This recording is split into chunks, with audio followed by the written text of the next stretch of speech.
Boss refused to pay me, so I snitched on them to the IRS, FDA, and the fire department. My story begins about 6 years ago. I was a frequent and dedicated customer of a locally owned smoke and vape shop in my hometown. The owner heard me say I was looking and offered me a job. It will have to be under the table, and I can't pay more than $10 an hour. I was just happy to be out of the house and seeing someone other than the kids and family. So the owner spent a day training me, gave me her cell number and door keys, then told me to call if I had any questions. That was it, not other info besides call me if you need pricing. It was kind of a sink or swim thing. They then started another business in another state. My shop was in California, and they opened another biz on the other side of the country. I went from Friday and Saturday to full-time. I went 2 months without being paid because they just never came home. I finally told them, look, I am basically running the place alone. I can do all the ordering and whatnot, send you it for approval, and then you can just stay there and pay me via Zelle. They said yes to all of it, except for the pay part. Instead, they would have their family friend, T, check the books and receipts, then check my hours, then pay me up to that date, every 2 weeks. T got paid quite handsomely, but also took whatever she pleased from the shop too. I took note of everything she took, how long she was there, and sent all of it to the owner, Lisa. T did not like that, because it was all taken out of her pay, so she started being busy and not showing up to pay me when she was supposed to. Instead of every 2 weeks, it was every month, or every 5 or 6 weeks, and I had to text my boss to BG for an advance of pay to get gas. So, from 2 days a week to 7 days a week with 10 hours days. Lisa and her hub refused to pay for expensive software, so I did all the supply lists, ordering, and tax stuff on my Google Drive, and sent the info they wanted by email. Eventually, I began to get calls that I had the wrong music playing on the stereo. I played Red G and she wanted hardcore rap, that she wanted that, or this customer out now, which I generally ignored because they were paying customers after all, or things like that. I began updating and improving the shop at their request, all on my own dime that they swore to reimburse, which brought in a bunch of customers and new stock. Our CBD section and customer base bloomed. Our vape section went from 2 shelves to an entire wall, and people from other cities came to our shop because I could repair almost anything that was broken. Our water tobacco pipes area became huge, with hand-blown glass pieces from famous and very well-known artists on sale. From MY Connections, they got them hella cheap and boosted that price 400% to sell them. Basically, I took a small town, rinky-dink vape and smoke shop and make it hugely successful, very profitable, and well-known across the state. All this time I was told I would be getting a percentage of the profits and that I was family, and they always treat family well, with profit sharing being done at Christmas. Christmas comes and I am told, our other biz is doing bad. Can we pay you the percent in 6 months? I agreed. More the idiot. COVID happened, but we kept our heads above water, becoming listed as a necessary business. I pointed out their business license still listed them as selling food and snacks, even though they didn't. So we stayed open. All the other shops cut their hours or closed, but we were pulling in cash like never before. Tea was still coming sporadically, and I was working my ass off, but since I loved the shop and my customers, I tolerated it. But as I was massively overworked, I eventually paid for it. I was admitted into the hospital for 2 weeks for exhaustion and a heart condition that the exhaustion made worse. The whole time I was in there, my boss kept calling and making me prove I was in the hospital. I had calls constantly from T, who filled in, and just in general Lisa was pissy as hell I was in the hospital and not her shop. I get out and back in the shop and she asked me to work on a huge project for her. Scan 5 years worth of register receipts, enter the daily totals for all 5 years into a spreadsheet separated by year, cash, credit, CBD cash, CBD credit report, total bank deposit, hours worked, discounts given, etc. Took me 3 weeks to do it all, saved to my Google Drive, then emailed to Lisa. Never thought about it again. She calls me, frantic because the accountant said it looked like we made way too much during COVID. I told Lisa that we had been the only shop open. That was the difference. She demanded I resend the spreadsheets, but only the part for that year, 2020. I do. Then, out of nowhere, she fires me, sends in T with T's daughter, my replacement, and tells me to pack up and leave. No final pay, no reimbursement for the profit sharing, nothing. I called Lisa and she tells me something that pisses me off to this day. You are bringing in the wrong kind of people. I didn't work that hard to update and open that place for you to fill it with F-slur for LGBTQ and N-word. That is IT. And that she would settle up my last pay later, she didn't. I was pissed. I left. I am a lesbian. She knew that. When our store was at its worst during COVID, the LGBTQ community came together and supported the shop because I was there and we all helped one another. Our biggest and best paying customers were LGBTQ. So, I let all of them know what was said. I also told a few well-placed people about what Lisa had said during our phone call. I also had numerous texts where she had screen capped the security feed and pointed out people to run off, who strangely had all been POC. I also told the leader of the local LGBTQ association and the Chamber of Commerce leaders what had been said and showed my proof. As they were former customers of mine, they were appalled and spread it far and wide, utterly destroying their customer base. A month after firing me, she called, apologizing for the firing and making up excuses for not paying me, then asking where I had saved that spreadsheet. I told her that it was all on my Google Drive. She said if I sent it to the accountant again, she would settle up. Just don't send her 2020. She already has that 1 inch. So, after making my life miserable for years, putting me in the hospital and then firing me just to pay T's daughter $5 an hour more? Yeah, I am taking my revenge. She gave me the number of her accountant so that I could make sure the info got to her. I called Ms. Accountant and asked her, can you send me what you do have? I don't want you to have to go through duplicate documents if you don't have to. See, I knew that Lisa had been tweaking numbers and figures so that her other biz, medical marijuana, could funnel through the store and be seen as legit.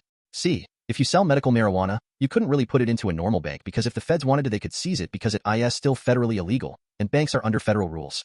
You had to prove that the money didn't come from selling MedMJ to get it back, which could take years. There are banks that deal solely with people in the marijuana business, but even the cheapest account at the cheapest institution had a $1,000 a month flat fee. This was back in 2020 though. Maybe it's different now. My boss was not one to pay money like that just for a bank account, so she was laundering it through the store. Her accountant thought the numbers were suspicious, but had no proof. Until now. I was sent all the spreadsheets that Lisa had sent her, and wow, was she in trouble. She was claiming that our little store was making over $10K a day more than we really were, and it all started happening in, you guessed it, 2020. So I, accidentally, sent her the real spreadsheets for 2020, with all the scanned receipts and the credit report scans and the bank deposit scans. All the info needed to really blast Lisa into the stratosphere. The accountant called and asked me, are these all real? Are you sure these are the right figures? I said yep. All she needed to do was click on the day, and it hyperlinked you to all that day's info, register receipt for the day, the square breakdown for the CBD sold that day, and the bank deposit and credit report receipts. I told her that these were the fully updated and accurate info for that year. I remember the accountant sounded stunned. She disliked my boss as much as I did for her lies, late payments, and utter contempt she treated her with. I emailed Lisa and told her all the info was sent, and that I was waiting for the payment as promised. Surprise, surprise, she blocked me and no payment went through. As I was paid under the table, it was she said. She and her husband and her best friend and her new worker said, so it was the least I could do to take her and her lying ass down. I also looked up the IRS tips email and sent them copies of the real and altered files along with a copy of their business licenses. They would ask me to text them copies of them and their tobacco license, and then also called code enforcement and let them know that their fire alarm system didn't work, that they had no emergency exit, and their extinguisher hasn't been serviced in 4 years. They just sent a friend to fake it. I turned them into the FDA website for selling to underage customers. The new cashier was selling to underage all the time. And then sent in a non-tip that they were selling carts and wax they had made at their new business on the East Coast and were selling out of the shop. The fallout was glorious. They were shut down by code enforcement and the fire department for having black mold on the walls due to leaks they refused to fix, exposed wiring, no up-to-date servicing on the fire alarm system, and the fire extinguisher was inoperable. They were shopped by the FDA and had to pay some pricey fines for 3 different underage sales and had their tobacco license pulled. Right now, the IRS is doing a complete audit of the last 10 years of the store's taxes, and they shut the store's doors for good about 2 months ago. The bad part? I never got to hear what happened to their East Coast medical marijuana business. Huh. Oh well. Them's the breaks, I guess. Edit.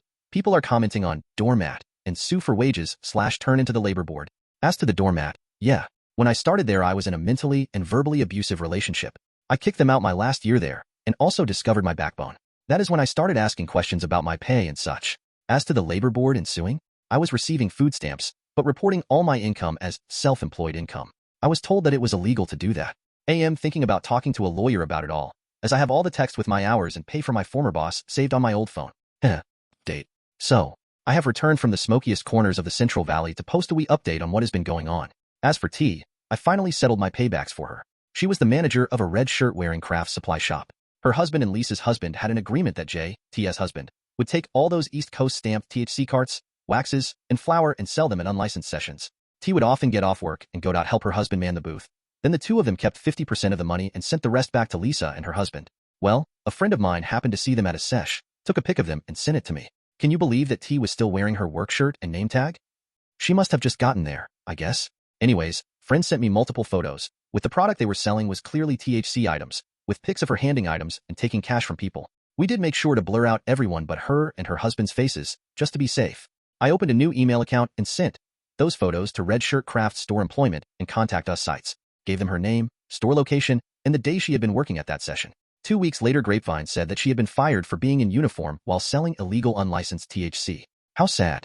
I finally got the settlement or payoff from the IRS for the tip I sent them. It felt dirty, like the money just didn't feel gainfully acquired. So my friend and I took some and purchased what we needed to try and start up our own biz, paid off some bills, and donated a hefty amount to the local LGBTQ+ center and a gang intervention group. They do some amazing work out here for kids to get them and keep them out of gangs.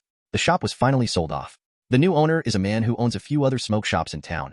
A D who Lisa had a visceral hatred for, because she is racist, you know? But his was the best offer, so they grabbed it like a drowning man grabs a flotation device. Since the sale, word spread that it had truly changed owners, and business doubled within the first month.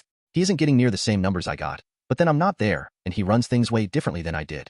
Grapevine also told me Lisa was considering suing him, thinking he was the reason her shop tanked, so he could buy the shop and location cheaper, but was dissuaded by her lawyer. Huh. Huh. Huh. As for my friend and I starting our own business? Sigh. The biz never ended up taking off. We gave it a good shot, but food carts are an overly saturated market here.